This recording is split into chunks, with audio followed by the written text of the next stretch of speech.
Want to listen to this Ivory Tower Boiler Room or True Crime in Academia episode ad-free? Head on over to our Patreon, patreon.com/Ivory Tower Boiler Room, to listen to all of our podcast episodes without any ads. You get access to our video episodes, our bonus episodes, and even more exclusive content, including merchandise. It only starts at $5 a month, so head on over to our Patreon. Again, it's patreon.com/Ivory Tower Boiler Room. And while you're at it, you know what would be such a help is if you could rate and review the Ivory Tower Boiler Room on Apple Podcasts or Spotify. And make sure that you follow us and share out our podcast to all of your friends. It truly does help. And I want to thank you all. It means so much that you're listening to the Ivory Tower Boiler Room. I hope that you enjoy this episode.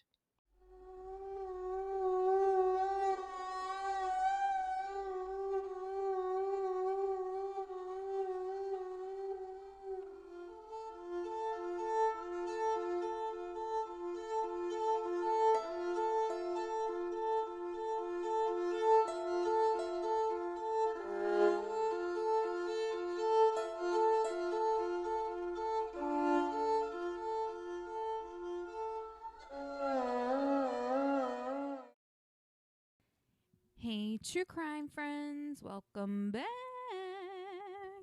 to another episode of True Crime in Academia. I am your host, Mary DePippi. I hope you all had a wonderful week this week. I hope you are all looking forward to a wonderful weekend. I know I am for the most part. Hopefully gonna be going down the shore tomorrow. And hopefully the weather cooperates this time. It seems like it's going to, so it should go off without a hitch, I'm hoping. But yeah, I hope you're all looking forward to a relaxing week, or weekend, I should say. Not week. The week's over. We're at the weekend. Thank fucking God, right? I know. My brain is just like so frazzled right now. I have so many things going on at the same time, and I'm just like trying to figure it all out. But yeah, like that being said, I also am like, this is TMI, but I'm also like getting my period, so I'm PMSing really bad too. So this week has just been, it's been what it is, and that's really all I have to say about it. But in order to, find a healthy way to cope with my, I don't know that I've ever mentioned it on here before, but I have premenstrual dysphoric disorder, or PMDD, for those of you, who like the acronyms. So with PMDD, essentially, they classify it as really like severe PMS. So, and it can be any of the symptoms. It doesn't have to just be one. Like, it can be moodiness, increased hunger, cravings, fatigue, cramps, pain, all of the things, that are associated with normal PMS. However, PMDD is PMS like on fucking steroids. And for me, the symptom that most affects me is the moodiness and the mood swings. So ever since I was like, I want to say 16 years old, maybe, I knew something was up. Maybe 17. But I knew something was up. And again, it was only ever around my period. And I hate that there's really not enough research into not only like women's menstruation, but like all of these things, because I remember earlier on hearing about this, like they were saying that PMDD, like PMS, only happens during a certain amount of time. But as a woman and as someone who has a uterus and has a period, I can tell you 100% that, the logic and the science behind that is not the same for every fucking woman. and they completely change the standard, or I feel like, like it just, you feel so excluded. Basically, what I'm trying to say is the fact that for me personally, I am someone who experiences my symptoms of PMDD within a 3-week time period. So that means it either occurs, and not either, because sometimes it occurs during the entire time. But this is when I've noticed. It's either the week before, week of, or week after my period. I will have symptoms. And it spans. It's not the same every time. Sometimes it's a mix of all three. Sometimes it, relents, and then it picks back up. It just, honestly, I think it has a lot to do with the release of hormones and such. But again, that's not being really studied so much on an individual case-to-case basis. From what I've seen, all the research is done by, one group of people, and they're like, and these are the results, and therefore it must be true. Like, I remember specifically there was an episode of Law & Order SVU. I believe it was one of the Panabakers. Give me 1 second to figure out. I can tell you exactly which one it is. It is Danielle Panabaker. I believe she's the older of the two Disney star Panabakers. But anyway, she played a character who was in a relationship. She was a teenager and a minor who was dating an older guy, like in his early 20s. Now, normally I'd be more freaked out about, well, I wouldn't even say I'd be more freaked out about it now. However, though, I feel like I can't be hypocritical because, I was that 16-year-old dating a 21-year-old and didn't see a problem with it. So, yeah, so it's kind of that situation. So, I'm not going to harp on that because that's not the point. That's how the case starts. But eventually Danielle's character, she kills her mother, and she tries to use her defense as being for the fact that she has premenstrual dysphoric disorder and, just flew into a rage, and that's what had happened. And there's a moment where Olivia says to her that, it only could have occurred during this span of time. And I remember at the time watching the episode and being okay with it, but now having watched it as, an adult who's lived with this since I was, I don't think it happened the entire time. I mean, I could be wrong, but from my recollection, my PMS symptoms only got worse around age 16, 15, 16. But I also could be wrong because, I mean, also when I was 12 when I first started, so I can't think of a time where, maybe I was being too extra, but then again, I don't know. When it's new for you, you're still trying to figure out what is going on. So, in all fairness, it takes some time to realize that something's not right. Basically, that's just to say it could have been happening the entire time. I just didn't realize. But, like I said, having watched it now, being older and having dealt with it, I'm kind of like, yeah, no, that's not always true. It's not always within that time period. Like I said, I feel like it fluctuates. And for me, like I said earlier, it's within those 3 weeks. It's the luck of the draw. And not, it's not every single one. It depends on what's going on around, my stressors or the amount of stress that I'm under kind of dictates how bad my PMDD is going to be that month. However, I am medicated and I am aware, so I do have tools and things to help with that. But yeah, to make a long story short, basically, I was Little Miss Betty Homemaker today. Yesterday, I had wanted to make scallion pancakes, which for those of you who don't know, they're also called sometimes Chinese pizza, depending on where you order from. It's basically like a crispier version of a pancake, and it's, instead of sweet, it's savory, and it has pieces of scallion. I forget when I discovered this or when I first had it. But whenever that date was, I've been in love with it ever since. So, and I've always wanted to make it. So yesterday I attempted to make it during my lunch on my work from home day. And I realized, because obviously I researched this before, but I realized the recipe was more of a pancake batter and less of an actual dough. So today I was able to make the actual dough and like do that whole thing, and it was so therapeutic and wonderful, and they are fucking delicious. I think there's like 2 left between me and my mom eating them. So, yeah, very happy about that.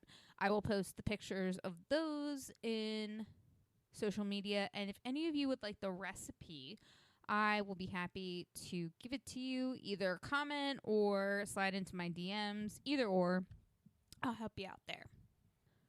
Hopefully, I won't be at my parents' much longer. Not that that's a problem, because I love my parents and being here, but hopefully, because the house search has been back up, hopefully we find something soon. I'm really hoping. It seems like by the end of this year we really could be in our own place, so I'm very excited about that. But honestly, that is enough jibber jabber from me. Let's get into this week's news update. So, after 2 weeks on the run, Chester County Prison escapee Danilo Cavalvante, or Calvec, I did this last week, Cavalcante, was finally apprehended. Woohoo! Danilo escaped prison on August 31st by literally scaling the wall, plank style, like literally his hands on one side, feet on the other. I feel like this was something I attempted as a child, to be honest. But yeah, he literally, like Ted Bundy, he really didn't have to work that hard and just, got out. I'm not pointing fingers or anything, but, didn't seem like he had to work too hard. Just pointing that out. Danilo had only been in prison for about a week before escaping. Beforehand, like literally the week before, he had been sentenced to life in prison for the first-degree murder in the stabbing of his ex-girlfriend, a woman named Deborah Brandow. I think that's how you pronounce her last name. I'm sorry. Now, it was said that this happened in front of her children, which is just so unbelievably horrific and unreasonably cruel. Like, oh my God. Of course, this isn't the only time Danilo has gotten his hands dirty, because it is said that the Brazil native is wanted back in his home country for, you guessed it, murder. Now, it was also said that Danilo survived on watermelons and creek water, the watermelons which he stole from a nearby farm. He had also stolen a backpack that contained clothes and a razor which he used to shave his beard, which I don't know if any of you saw already, but like the clips of him or the pictures of him from the past 2 weeks, one of them I know showed him without a beard. So that's why. Now, he hid in the forest near Longwood Gardens and only moved during the nighttime, which, very smart. I hate to say it, but he's making all of the right moves at this point. It was also said that he actually buried his feces in order to avoid detection. Again, that's a smart tactic. He clearly had a lot of street smarts. Like, I don't know if he did some reading during that week that he was there, or if he just took what he learned from escaping Brazil. I don't know. But the man's got a plan. And I can see how he lasted for 2 weeks on the run. That's all I'm saying. I don't like to admit it, but, it is what it is. Danilo was able to steal a van from a different farm near Longwood Gardens and then took that van 20 miles north near Phoenixville. And it was said that he knew that area better. He eventually ditched his prison shoes and stole a pair of boots off of someone's porch. That sucks for that person. But then he also visited 2 former coworkers, asking them for help, which they rightfully declined. Which also, I have to say, that is quite brave. I mean, the guy has been sentenced, convicted for murder, and he is clearly on the run. And the fact that you were able to say no without the fear of being like, oh my God, he might kill me, more power to you guys. The fact that you guys were okay. I mean, he didn't have anything. It's not like he could have done that. But desperate people do desperate things, and therefore it is important to never underestimate them, However, I'm just happy they were able to make it out unscathed. It seems that at this point, Danilo explained that he went to them specifically and not to family because that would be too obvious. Again, he's thinking of all the right things. I hate that I have to say that, but I just want to point out that sometimes people who do horrible things have common sense and can do shit like this. I'm just trying to make sure we all don't assume that they're all stupid, because clearly he was able to escape prison and be out and about for 2 weeks without being caught. So, It was also said that his plan was to steal a car and then escape to Canada, which obviously did not happen because this past Wednesday in South Coventry Township, Pennsylvania, a U.S. Border Patrol dog named Yoda was able to track him down with the rest of the team. And when he went to escape, they chased after him and bit the shit out of him. Now, Yoda is a 4-year-old Belgian Malinois. I know I'm pronouncing that wrong, and I should have checked, but I apologize. We all know I suck at names, okay? Basically, Yoda kind of looks like a German Shepherd, but with shorter hair, essentially, and more grayish than brown. But anyway, this amazing pup, boy or girl, I don't know, they didn't say, which I wish they would have, because I would have liked to have said that this pup was a good girl or a good boy, but they didn't give that. However, though, because of the name, I'm kind of thinking that maybe it's a boy. I don't know. But either way, way to go, Yoda. Doing the most important job of all, which is keeping us safe. I mean, you should have gotten all the pets and all of the treats for a job well done. And the fact that those assholes took a picture of themselves to be like, oh my God, look, we did it, when really they didn't do shit. I mean, they did. Let's be honest. We know they did all the work. However, Yoda's the one who, made sure it would stick by causing injury. That's all I'm saying. Go, Yoda. Go, Yoda. For this next case, it occurred actually this past Tuesday. The police in Georgia discovered the body of a woman in the trunk of a car parked in the parking lot of a Korean spa.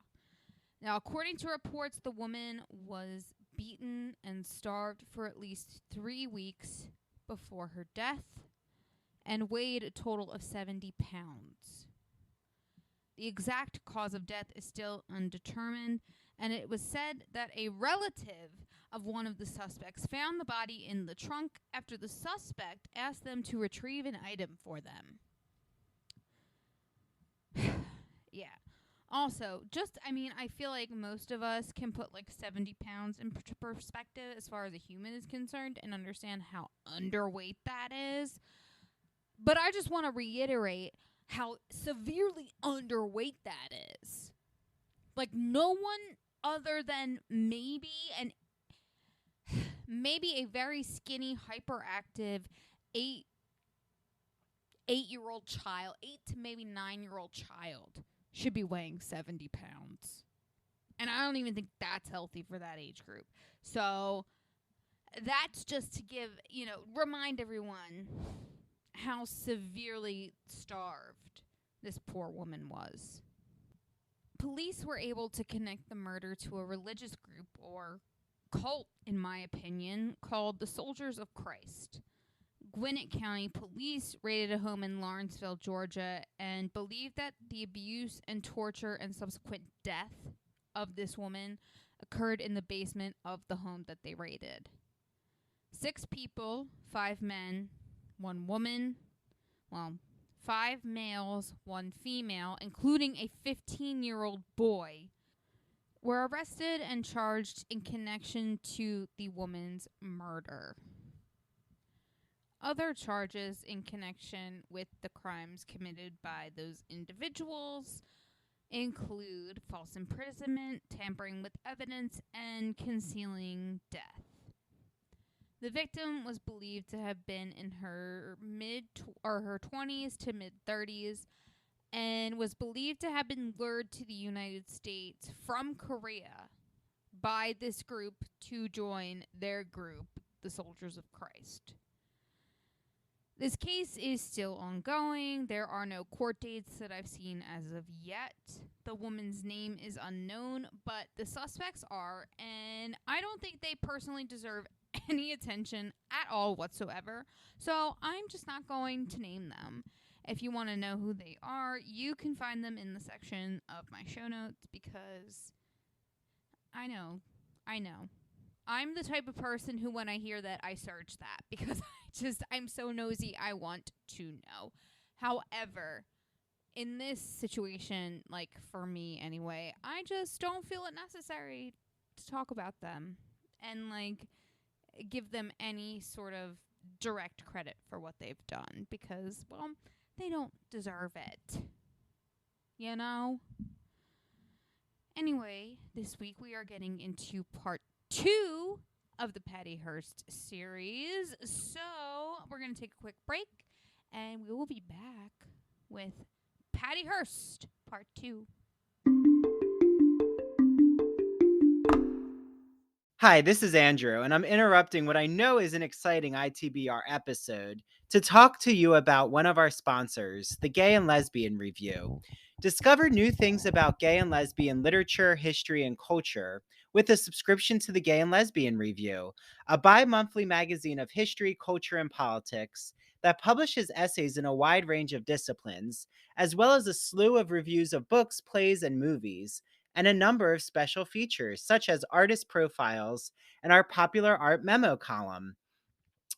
Each issue of the Gay and Lesbian Review brings you consistently intelligent, lively, thought provoking articles focused on a unifying theme, and it brings together the leading minds on the topic.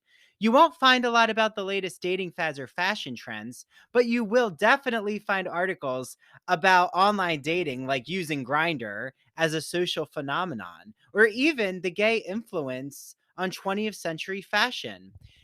Did you know that I've actually interviewed 3 Gay and Lesbian Review contributors? Make sure you listen to my Ignacio Darnad Breaking the Gay Code in Art episode, where Ignacio explains that key artistic figures like Michelangelo, Donatello, Thomas Eakins, J.C. Leyendecker, and Thomas Finland all have really explicit homoerotic artwork.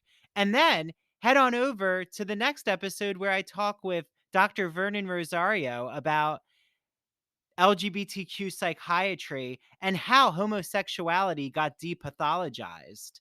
And our most recent episode was with the Gay and Lesbian Review's literary editor, Martha E. Stone, and she talks about what LGBTQ literature you should be reading this summer, and also how to become a contributing writer and a reviewer for the Gay and Lesbian Review.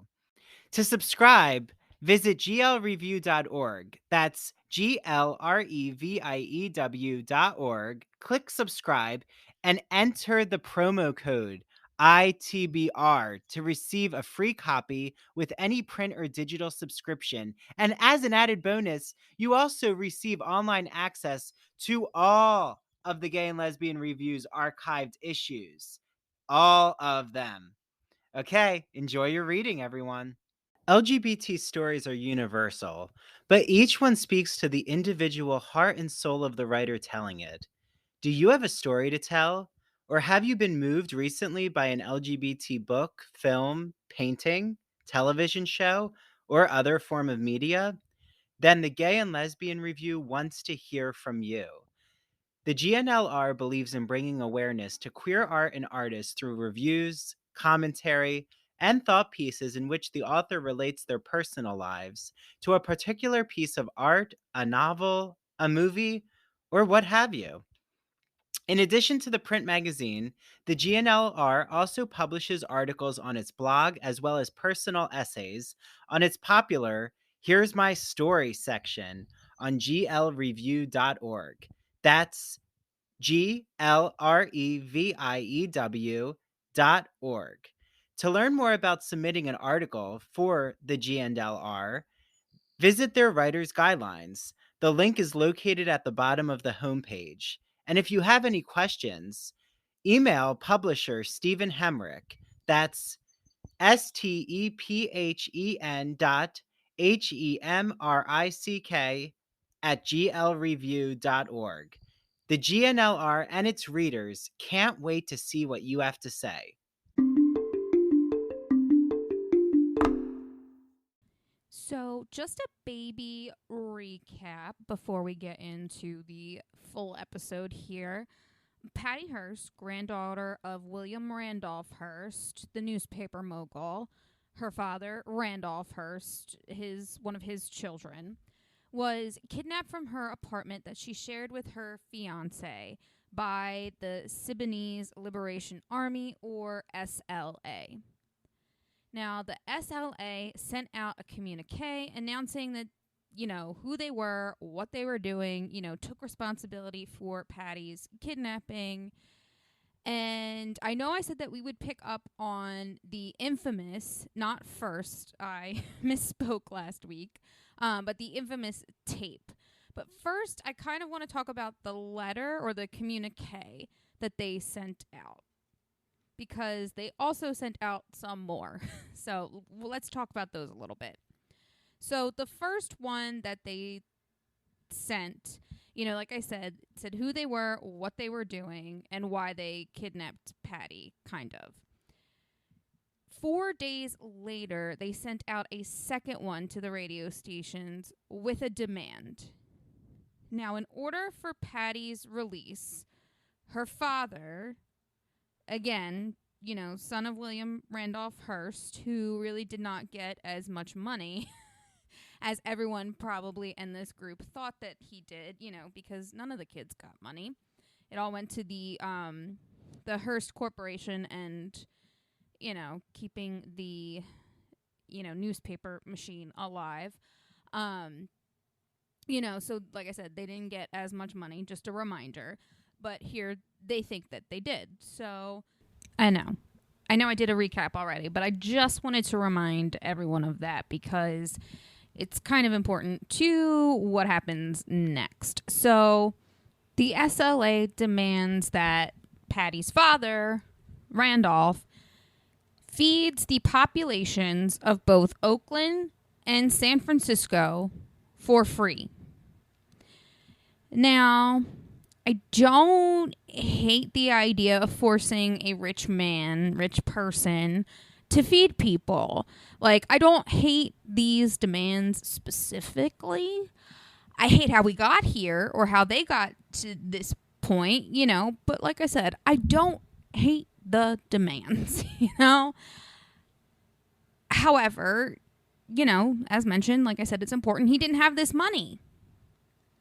So the family, of course, made attempts, and they did this by haphazardly trying to feed the Bay Area over the next couple of months.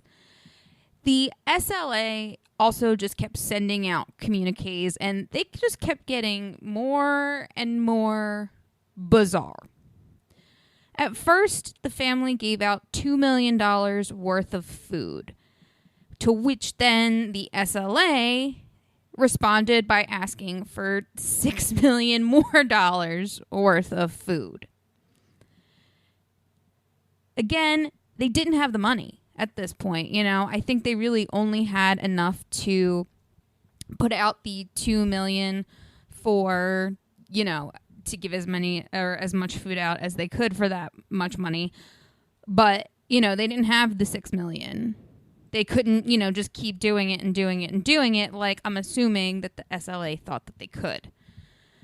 So at this point, like I said, Patty in the first episode, she had lived a rather quiet life. So now, not only has she been kidnapped, her whole life has been blown up, and everyone literally at this point knows who she is. They already knew of the family, and I guess, that she existed, but like, she wasn't like a Paris Hilton, like in the limelight, or a Nicole Richie, she wasn't front and center. She was, living her life, going to school, she was going to get married, things like that, It seemed like she was more in a position to, and like I said, I feel like I keep harping on the fact that like her father and I guess the rest of them really didn't get that much money comparatively to what, William Randolph Hearst and his newspaper empire was worth, because he did put it into the business. But it boggles my brain that like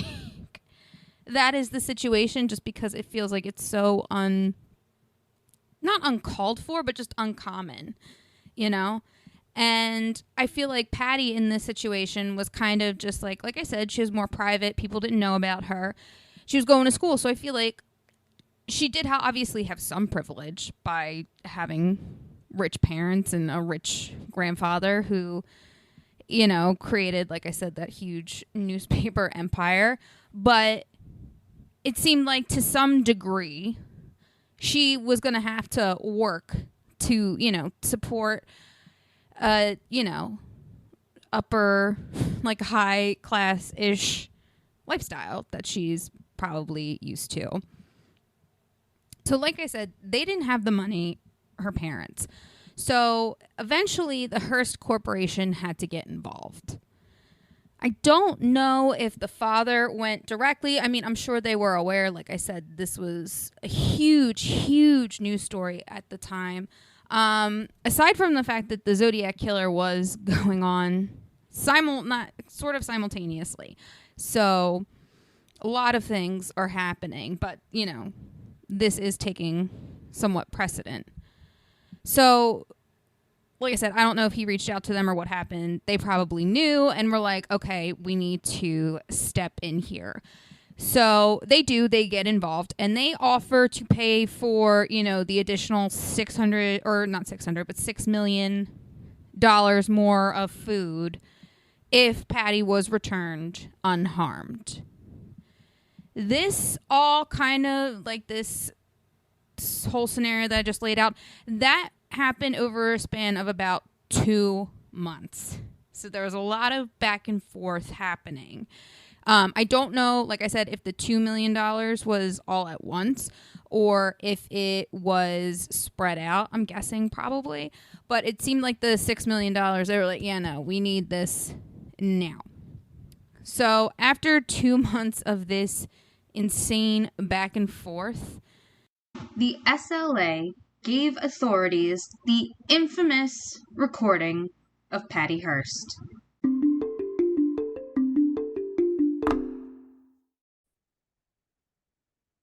Hi, everyone. This is Dr. Andrew Rimby, and I am so excited to be talking about Broadview Press. You might be asking, what is Broadview Press, Andrew? Broadview is an independent academic publisher in the humanities that produces high-quality, pedagogically useful books for use in university and college classrooms. They publish in the humanities mainly English studies, writing, philosophy, and history, just to name a few genres. And recently, I had on Dr. Jason Holt, who wrote all about the philosophy of sport. And what better summer episode than to talk about what happens when a philosopher dissects the beautiful aesthetics of sporting culture? In the spring, I had on doctors Kyle Stedman and Tanya Rodriguez to talk about what is sound writing, how to make audio projects in the college classroom, how to even have your students create podcasts. And then in the winter, I had on Dr. Jeffrey Weinstock. He talked about analyzing pop culture. Yes, I even sneak in some Real Housewives questions and how to teach composition and make it fun. He uses this whole metaphor about being a mad scientist in this gothic lab. And in the fall, I had on Dr. Ann Stevens, and she talked about literary theory and criticism. And yes, the university season is upon us. So, what better way to talk about the college classroom than to actually understand what is literary theory? That's a wonderful episode for all of you out there who teach literary studies.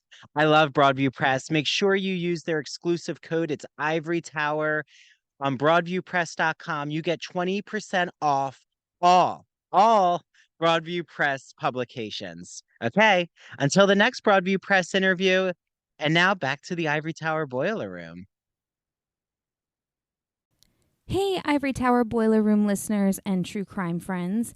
You've heard me gush over this incredible woman and her beautiful products. I'm talking about Mandy Made It. Mandy makes customized and original crochet and pre-cut goods. They are the perfect, unique, one-of-a-kind gift for literally anyone in your life. And she makes incredible home decor. I still have my pumpkins that I put out every fall. I just love them. Check her out on Instagram at MANDEE Made It, or search Mandy Made It on Facebook. To order, just slide into her DMs, and if you mention the Ivory Tower Boiler Room, you will receive a free personalized gift with your first order. So, go on Instagram and look up at Mandy Made It, and Mandy is spelled MANDEE. Again, her handle is at Mandy Made It, Mandy spelled MANDEE, and order today. Hi, everyone. This is Andrew, and I am interrupting what I know is such an exciting Ivory Tower Boiler Room episode to tell you all about one of my favorite podcasts. It's called That Old Gay Classic Cinema, and it's hosted by Christian Garcia. Christian is joined with guest co hosts to talk about classic cinema films that we know and love, and he analyzes them through a queer lens. So, he's talked about The Sound of Music, Alfred Hitchcock, The Wizard of Oz, Sleeping Beauty, 101 Dalmatians, and recently, Hello, Dolly. I actually was on his first ever episode to talk about my love of The Sound of Music and playing Captain Von Trapp in my high school musical. Then I was joined with Mary DePippi, the host of True Crime in Academia, and our friend Travis Roundtree to talk about Alfred Hitchcock's Vertigo. Mary just had Christian on True Crime in Academia to talk about female poisoners, including the evil queen from Snow White and actual real life female poisoners.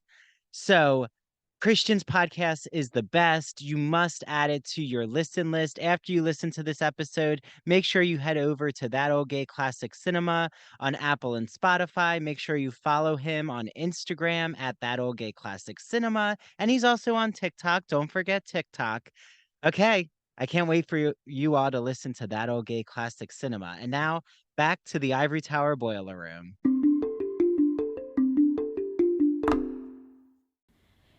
On April 3rd, 1974, authorities received a tape recording of Patty Hearst. In this tape recording, which was an audio tape recording, Patty declared that she had joined the SLA of her own free will and was now going by the name Tania. Which, of course, I'm not sure if that's how that's pronounced. It's Tania, so we're just gonna go with it, Tania.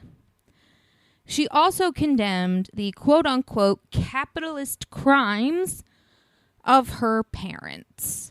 Now, this was a shock to say the very least, and not just for, obviously, her family, for authorities, but for, kind of the entire world.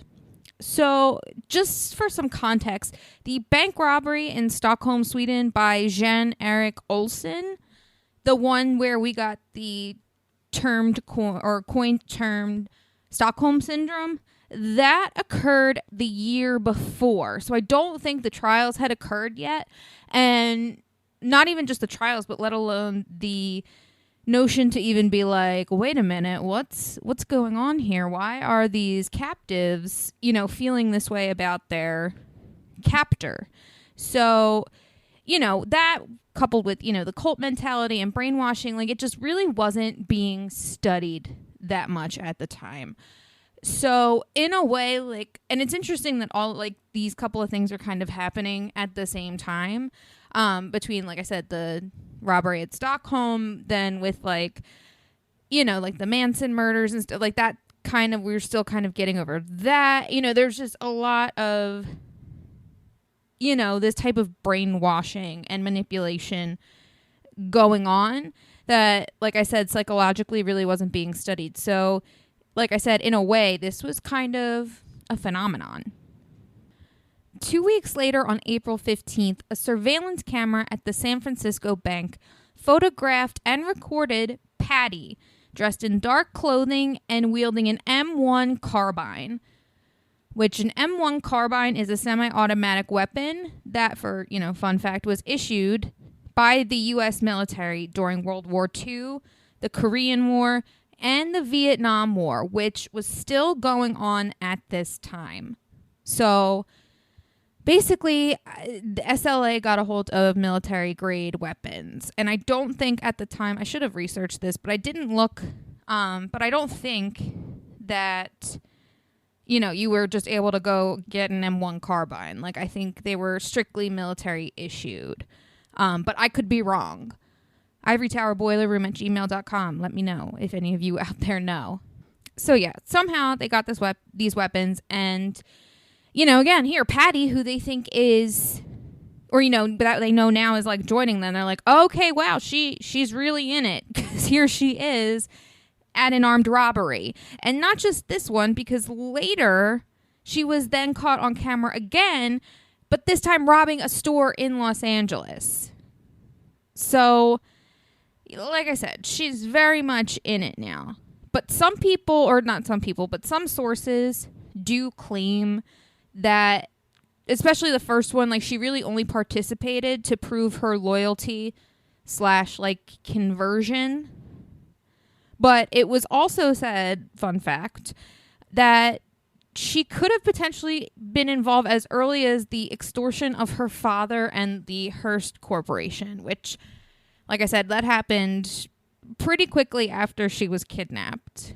So, I mean, the girl keeps adding to her rap sheet, On May 17th, the LAPD raided the secret SLA headquarters. Don't know where, but they found it and they raided it. Now, this raid resulted in the deaths of 6 of the group's 9 members, including its leader, Donald DeFreeze, a.k.a. General Field Marshal Sink, or Sinkyu. Still not sure how to pronounce that name. Donald DeFreeze, even though is boring, it's way more easier, or it's way easier, geez, my grammar, easier to say, but like I said, they were picking African-based names, and I apologize. I don't know the proper way to say that name. I should have checked, but yes. I'm a bit more curious as to what happened in this raid. I couldn't find, like, a detailed what went down and why these 6 people died. I'm hoping it's because they were shooting at the police and I know that's a horrible thing to say, but I hope that it's not because of police brutality that these people were killed, but like I said, I don't have that information. So, yeah. Now, police were hoping to find Patty and 2 of the other members involved in the robbery, but they weren't there. So, of course, the search for Patty and these other members continued. And the media, of course, with newer technology, being able to have everything, filmed, they kind of had a frenzy with all this, and people were really hooked and were watching for updates on the news about this, daily, nightly, whenever it is they watch the news. Now, for over a year, Patty and the other members seemed to evade capture by going across the country, like crisscrossing, actually, across the country, going back and forth. And of course, they were just committing more crimes. Now, on September 18th, 1975, however, Patty was eventually captured in a San Francisco apartment and was arrested for committing armed robbery. As we know, the justice system takes time. So obviously her trial, I don't believe, occurred until a year or so after. So you'll see a jump in dates, but I don't know exactly when it started. But like I said, big cases like these always take time. There's just a ton of evidence that has to be looked through. And, like I said, that takes time. During this time, Patty expressed to her lawyers and to the court in her testimony what she went through. And she said that she was basically brainwashed. She stated that for a really long time, but for at least a week, she was held in a closet with her hands tied and completely blindfolded, and she was only allowed to leave the closet for meals. Just meals. I know when we're watching TV and in film, like, they don't show the gory details or the gross details, but she was not only being kept in there, but she was also that's also where she went to the bathroom, for a lack of a better way to say that. But, at least she didn't have to eat there. That's one nice thing they did. Patty also stated that she had been beaten and threatened with death daily. Eventually, though, she did begin to participate in the group's political discussions and was eventually given a flashlight to read the SLA political tracts. Not sure exactly what that is, but I'm guessing it's just like their political agenda and, everything that they believe.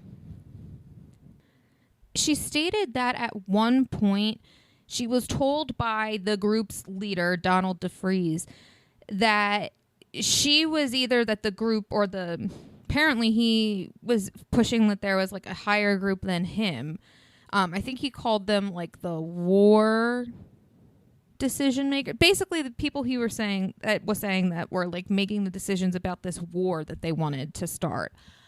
But I'm not sure exactly if that existed because he was the leader and started this whole thing. But anyway, he was saying that they were trying to decide, maybe they were voices in his head. Just a thought. We don't know for sure. Like I said, he was killed on May 17th. So we don't know, but maybe he had some sort of schizophrenia.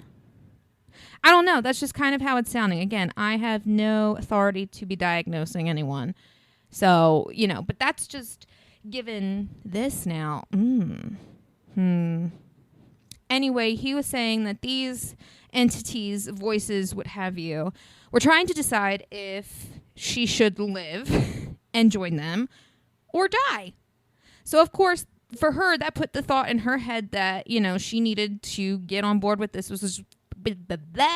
which was why she was joining in on the political discussions and then, was reading these, SLA materials.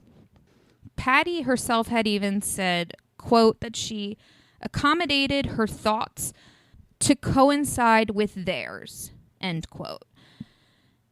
So again, she's in an absolutely tough situation. What else is she gonna do? Plus for the fact that, like I said, she was being beaten and threatened with death and kept in very inhumane conditions that that's a lot of mental stress to put on a person. And if you're telling someone that there's a way out of it, especially as young as she was, of course. When you think about it, she was 19?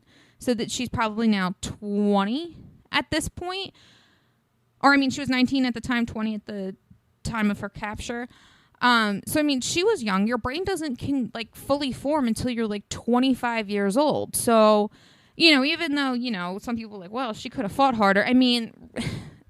Wait until you're in that situation before you can really say that, you know? So I personally can see why she made the decision that she did. Because in April, when the audio tape was released, that was the day that she was basically given the choice to either join them or die. You know? Decisions, decisions, decisions. Not trying to make light, but just, you know. Despite saying all of this in her testimony, the jury didn't believe her, and sadly, Patty was convicted of armed robbery on March 20th, 1976. Basically, the prosecution, Attorney General William B. Saxby, painted her as like a common criminal and just basically was able to somehow convince the jury that her participation was voluntary. Which, I mean, sure, but also, like, technically a gun's being held to her head, whether literally or not, you know? Like I said, she had to join or die. What did you think she was going to do? Eventually, she was sentenced to 7 years, and thankfully, after serving almost 2 years, 21 months to be exact. I just hate saying that because it makes me think of children, and that's not it. But, I mean, it's also the exact amount of time she was in. Anyway, after 21 months, her sentence was commuted by President Carter. So, you might think the story is over here, but it's not. Next week, we are going to discuss Patty's life on the outside, and basically since she was released, and where she is now. Thank you all so much for listening. Don't forget to follow True Crime and Academia on social media at True Crime and Academia on Instagram and TikTok, and at TC on X. It's still so weird to say that. If you would like to listen to this or any episode ad-free, go to patreon.com/Ivory Tower Boiler Room and become a patron today. And until next time, my loves, I will see yous all later. Thank you so much for listening to the Ivory Tower Boiler Room. This is Andrew Rimby, the host and director of the Ivory Tower Boiler Room podcast. I am joined with Mary DePippi, our chief contributor and host of True Crime and Academia. Please, if you're not, make sure that you follow the Ivory Tower Boiler Room and True Crime and Academia on Instagram and Twitter and TikTok too. Remember our TikTok. That's where all the exciting video clips are posted. Make sure that you join our Patreon if you want more Ivory Tower Boiler Room and True Crime and Academia content. All the video interviews are on our Patreon. All of our bonus episodes are on Patreon. And it just means so much for you to join for $5 a month. You unlock all of our bonus episodes. And also, it just helps support the Ivory Tower Boiler Room. Thank you so much for giving Mary and I a needed jolt of caffeine for coffee. Thanks for the $5. Head to patreon.com/Ivory Tower Boiler Room. We cannot wait for you all to listen to our summer season. There are so many exciting episodes. And we're also celebrating 3 years of the Ivory Tower Boiler Room podcast. So, without further ado, thanks for listening. Make sure you listen to the next episode next week. And have a wonderful summer season, everyone. Okay, bye now.